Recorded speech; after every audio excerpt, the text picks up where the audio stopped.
Assalomu alaykum. Immigrant ishchi yoki nikoh asosida tashrif buyurgan ayollarning farzandlari orasida chet elda tug'ilib, voyaga yetmagan holda bolalarning Koreya davlatiga kirib kelish miqdorining ortib borishi o'z o'rnida turli muammolarni yuzaga keltirmoqda. Shu mavzuga asoslangan bahs va munozarali kongress 10 fevralda ochildi.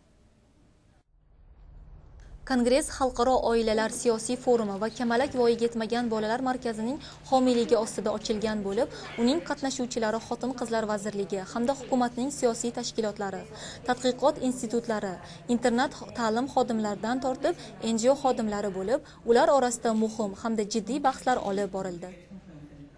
Muzokarada so'zga chiqqan Xotin-qizlar vazirligi ministri Pak Heyong o'z nutqi orqali Koreyaga tashrif buyurayotgan voyaga yetmagan bolalar tor va chegaralangan jamiyat orasida yashashlariga chek qo'yishga hamda immigrantlarga e'tiboringizni qaratgan tarzda hayotini yaxshilash kerak degan fikrni olg'a surdi va bu harakat uchun barcha tashkilotlar xodimlari harakat qilmog'i lozimligini ta'kidladi. Bizning jamiyatimizning a'zolariga aylanayotgan yosh immigrantlar bizlar bilan birga hayot kechirmoqdalar. Ular jamiyatga moslashtirib, sog'lom avlod sifatida tarbiyalash bizning mas'uliyatimiz. Bugungi ma'ruzada mana shu mas'uliyatni his qilib, amalda qo'llash uchun fikr-mulohazalar barchasi foyda bo'ladi degan umiddaman. Muzokarada asosan yosh immigrantlarning hozirgi tarbiyaviy holati va ta'lim yordami yo'nalishiga o'z nazarini tashladi.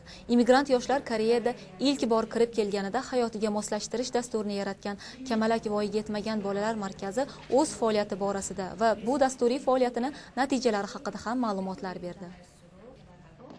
Hozirda o'qituvchilik faoliyatini olib borayotgan domlalar o'z faoliyati bo'yicha ma'ruza chiqishlarini qilib, Yun In Jong xonimning gullari qiyg'os ochilgan maktab deb nomlangan qalb so'zlarini havola etdi. Unda immigrant yoshlar voyaga yetmasdan davlatga kirib, ta'lim olishlarida ularni qanday qilib moslashtirish kerakligi haqida batafsil so'z bordi. Bundan tashqari Ansan boshlang'ich maktabida o'qituvchilik qilayotgan Son Su-yon maktabda immigrantlarning olayotgan ta'lim holati haqida ham ma'lumotlar berdi. Maktabda olib borilayotgan darslar ingliz tilida bo'lganligi sababli tushuna olmasdan qiyinchilikka duch kelayotgan o'quvchilar talayginadir.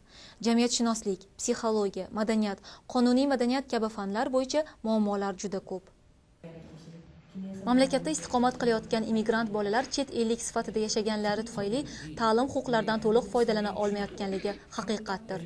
Kelajakda immigrant bolalar ta'lim olishlari uchun dastur yaratilishi va havola etilishini istagan holda Koreya hayotiga, madaniyatiga, jamiyatiga moslashtirishlarini tilab qolamiz.